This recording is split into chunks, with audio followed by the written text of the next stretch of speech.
Hello guys, welcome back to my channel. So today, this is gonna be a long one, but I'm gonna be more detailed and in-depth. So today we're making a birthday cake for my friend Amberly. Happy birthday Amberly, it was a couple days ago, but I'll send you this video. But she wanted a almond raspberry cake, so that's what we're making. So before these clips, you saw me cleaning the raspberries. Wash your fruit. I don't do it all the time, but when I am making cakes for other people, I do like to wash my fruit. So I'm washing my fruit. I love the Trader Joe's wash. So I washed my fruit and then now I'm putting them in the food processor. So this is just gonna puree them. This is an easy way to do this. You can just smush them on down in there because they're gonna get smashed anyway or chopped up. And then make sure you taste because who doesn't wash fruit and not taste them? Anyway, so here we are. So we're just pureeing them. Put that thing in the food processor. I got this food processor for like $10 and it works fine. And then I was like, let me taste this. So I think I like smelled the top and then I took a little taste. I realized that there were little seeds in there and I was like, that will not be good for the icing because we're making raspberry icing. So I was like, maybe I should strain this. So I strained it into the pot where I'm gonna reduce it because I hate washing dishes. But anyways, all my raspberries didn't fit in my food processor. So then I did some more. And then I'm going to put that back in my strainer and kind of mix it in and get all the puree out. But make sure like the seeds are not getting stuck in there because I just did not think that would be good for the icing. And I'm happy I did because icing was so velvet and great, and Amberly said it was really good. So, she said you can tell it was fresh, and that was the goal. Okay, so after I did this is what we got.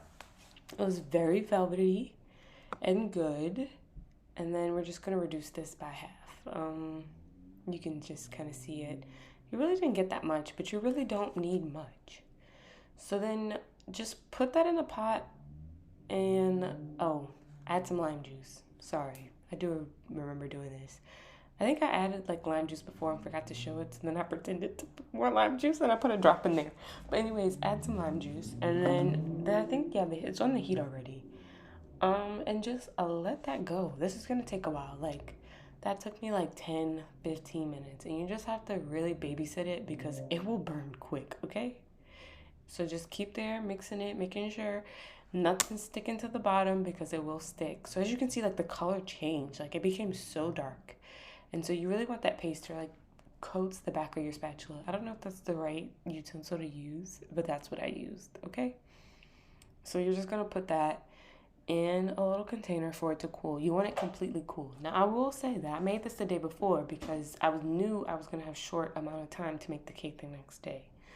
So I made that before. So now let's make the cake. So you use 1/3 cup of oil, 2/3 of a cup of buttermilk, and then you're gonna do 4 egg whites.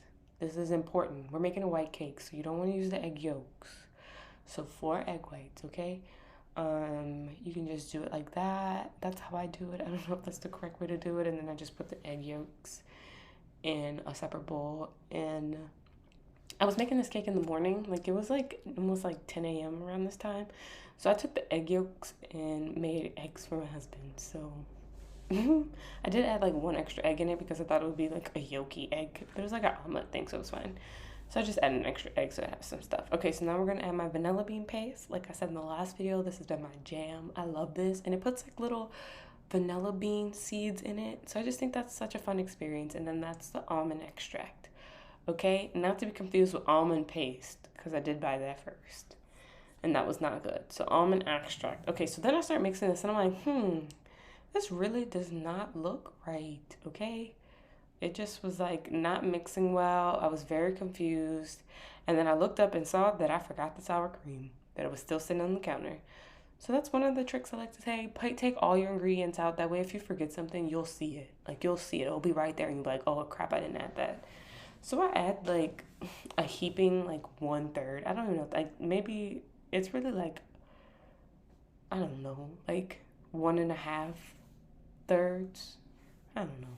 Anyways, a lot of sour cream, not a lot, but a decent amount because that's what makes the cake moist in my head. I don't know if that's right, but in my head, sour cream makes the cake moist. Okay, so then we add the cake mix. I've been really liking um, the Betty Crocker brand. I don't even know if it's Betty Crocker. Don't quote me on that. Anyways, the brand is really good that I've been using. And like I said, we use cake mixes. We don't have time to be making cake from scratch, okay? The cake mixes are there, they're good. Just zhuzh them up and they will taste great. I haven't had any complaints. Okay, so like I said in the last video, I mix with my mixer about 90% and then I fold in the rest because you don't want overmixed cake batter because that's what makes your cakes flat, okay? And you want soft, pillowy, spongy cakes, almost melt in your mouth cakes, okay? So then I was making her a little 6-inch heart cake for her birthday. So here I'm just pouring some batter in. Don't ask me how much. It's like half the batter in each pan. That's what I try and do. I'm pretty sure most of my cakes come out pretty even. So just eyeball it, okay? That's not that serious. You're going to trim them anyway to be the same height. So it's not that big of a deal. Yeah, so we're just putting them half. Now, this next part is key. I don't know if it's key, but it's key in my head, okay? And we are going to bang those cake pans down. So that's why I have them on a towel because I don't be liking to make that noise. And live in an apartment complex. Like nobody wants to hear that. So as you can see, I take them pans and I just bang them, okay? I feel like this just gets air bubbles out. This like levels the batter. It cooks pretty even. You want that. So just bang it. And I'm hitting it pretty hard. My video is silent, but I'm hitting pretty hard. That's why I put a towel under it because you just want to bang them out, okay? And I really think that gets air bubbles out. So just bang, bang, bang, okay? So then once we bang, okay, I put those in the oven and then we're starting the buttercream. Okay, so you're gonna put the butter in your stand mixer.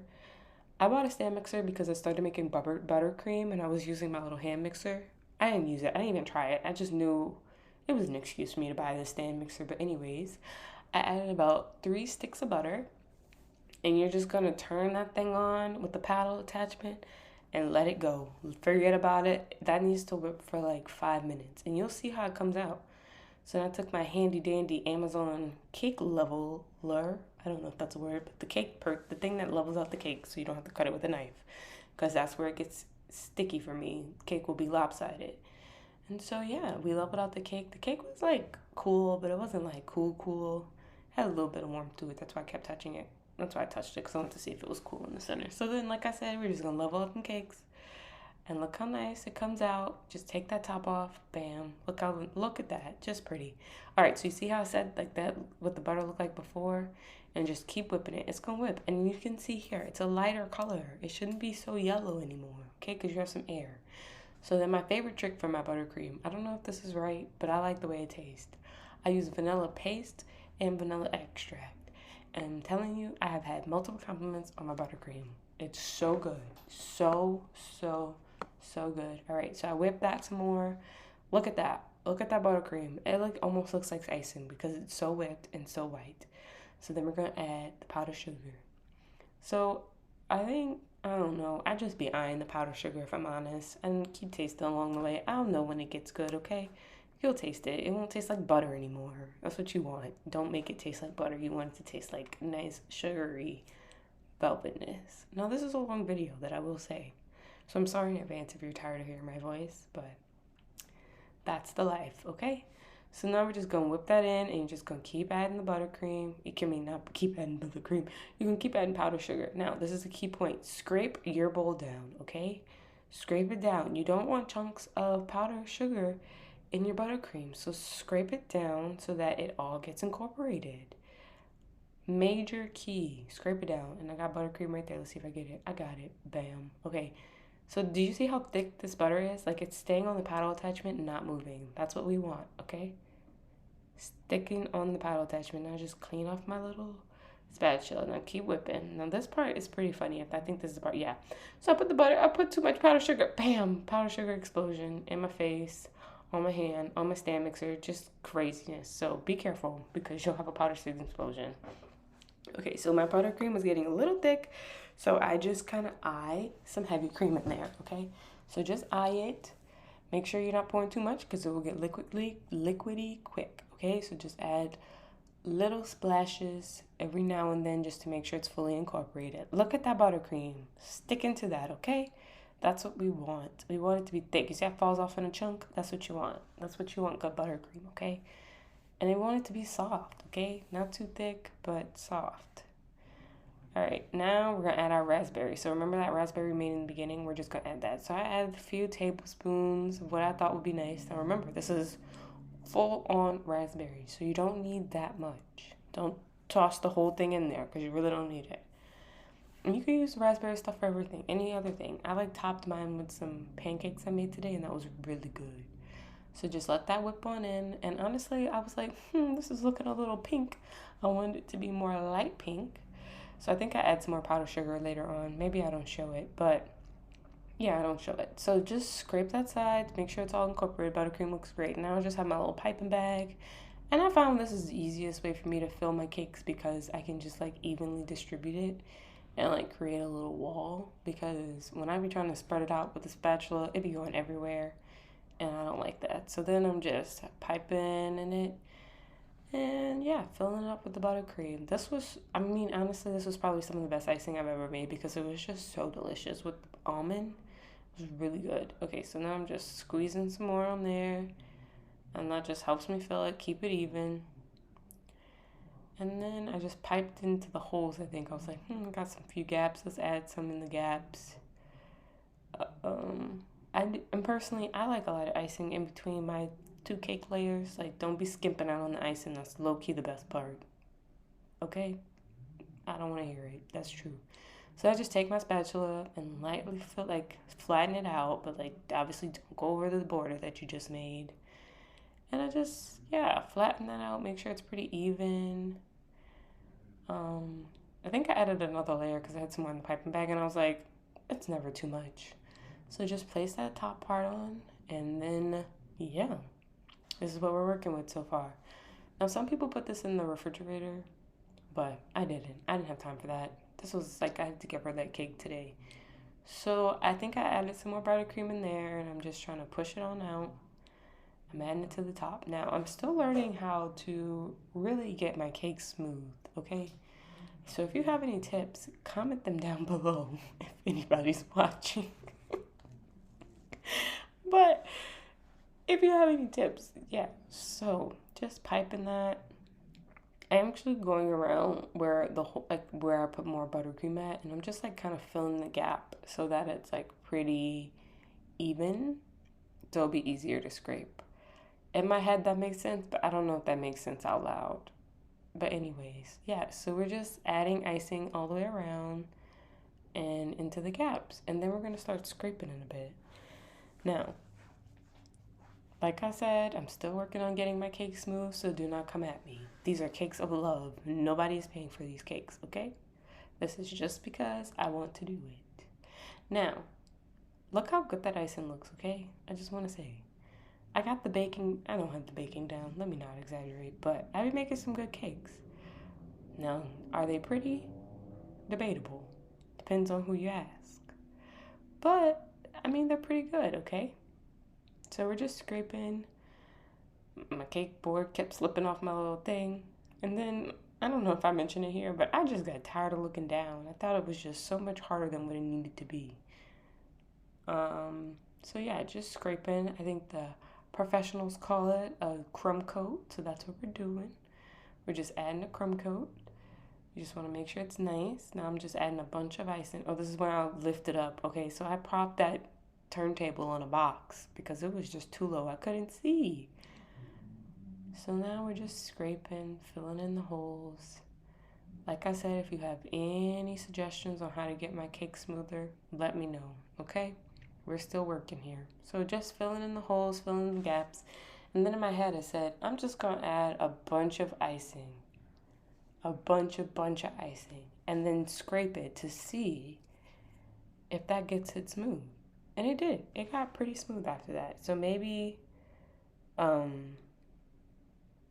that's the work. Maybe that works. Okay.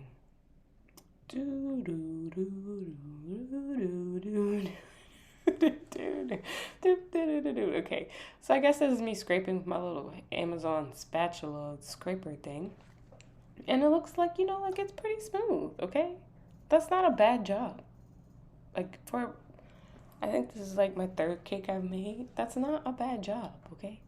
So she really wanted daisies on this cake. Now I will say, before anyone comes at me, this was my first time even thinking about piping a flower on here. So some of these flowers look a little bit rough, but there are petal tips that I watched a few TikToks about, and they're supposed to be like help you make flowers.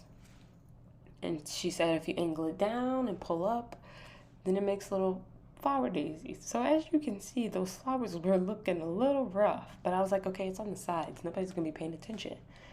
So then I did the top. And so the top is, you can't see it. So I'm like twisting the piping bag so that the circle part of the tip is creating these flowers. So yeah, so I did a couple of them. I will say, oh, forgot to mention, I did take out white icing before I put in the raspberry because I also put yellow, I don't know, centers on the flowers.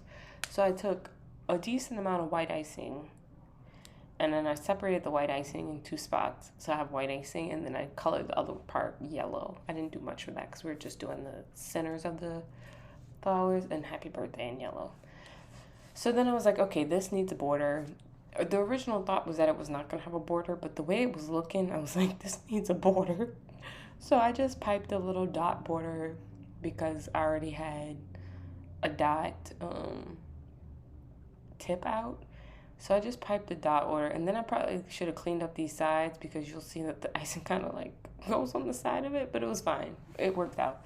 So we're just piping that dot around the border of the cake. And then, yeah, this is what it came out. This is what it's looking like. I'm like, okay, this isn't terrible. For my third cake, I'm doing good here. All right, take a little spin, look at it. I'm like, this is interesting. So I think this is me piping yellow. Yeah, this is me piping the yellow, like, circles on the center of the flowers. You see them? Okay? They kind of look like daisies. They kind of look like SpongeBob flowers. If you know what I'm talking about, it's like the SpongeBob flowers. Like on, like when it says, like, 5 years later, the flowers that were on the background of that, that's what I think they look like. If you squint your eyes hard enough. Okay? So then I was like, okay, let's watch write happy birthday. And I saw a TikTok that was like, write birthday first because that's your biggest word. And then you can center happy in the middle of that. So that's what I did. And I will say, my writing since my first cake that I did in video has gotten so much better. Okay? And I realized it's because I needed a smaller tip. And honestly, this is really slow. Okay, so then I wrote happy birthday and I said, wow, that happy is very much smaller than the birthday. And I was like, that looks a little crazy. So you know what we did? We scraped it off. Now, I saw people do this on, I knew you can do this, but I saw people do it on TikTok often. So I'm like, I can do this. So I just scraped it off. Okay, scraped it off. And then I think I'm trying to scrape it up because it got touched happy birthday a little bit. And then I did it again. So now I made my happy bigger. And it actually came out pretty well. Like, you wouldn't have known that was my first time piping happy. Well, it wasn't my first time. But anyways, it looked pretty good. And I just took my time. You see how slow I'm going. And, like, another thing is, like, if you write and you don't pick up your pen in between letters, that's a problem. Especially when writing happy birthday like that. You have to pick up the icing tip, okay?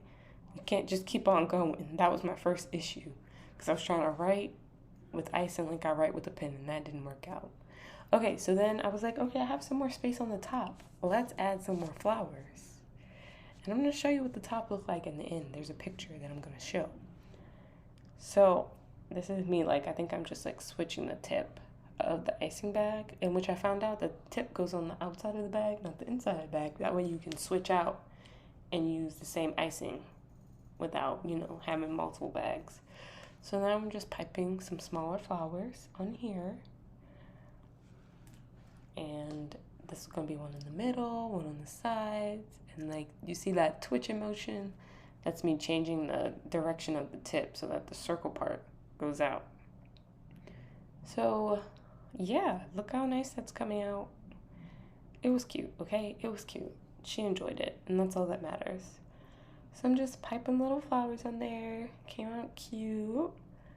And then after I did this, I realized like I needed some more on the sides. Like we needed some more. And so I didn't video it because I was super focused at that point. So you can see me just piping the little yellow circles for the middles. I did some more to that one. Yeah, but the cake's looking pretty good. But do you see how it's not smooth on the sides? That's what we want, okay? So I spinned it around. I was like, wow, this actually looks pretty nice. I'm not mad about this. And that's what the cake looked like, okay? Okay, and then I saw this one flower. This was the last flower I piped, and it looked good. So, bye.